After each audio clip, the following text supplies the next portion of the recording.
Ayan guys, nakaluto na po tayo. Yan, isa na namang pagkain na nailuto natin ngayon. Ang simpleng luto na okra. Ayan, yung paksiw na okra natin guys. Nilagyan po natin ng dried hipon na maliliit.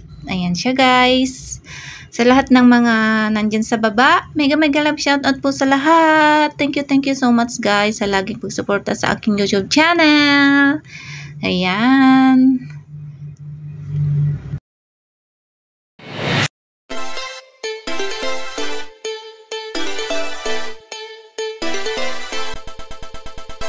Mega love shoutout po sa ating lahat. Ayan, nandito na naman po ako sa kusina namin para magbahagi ng isang pagkain na iluluto natin ngayon guys.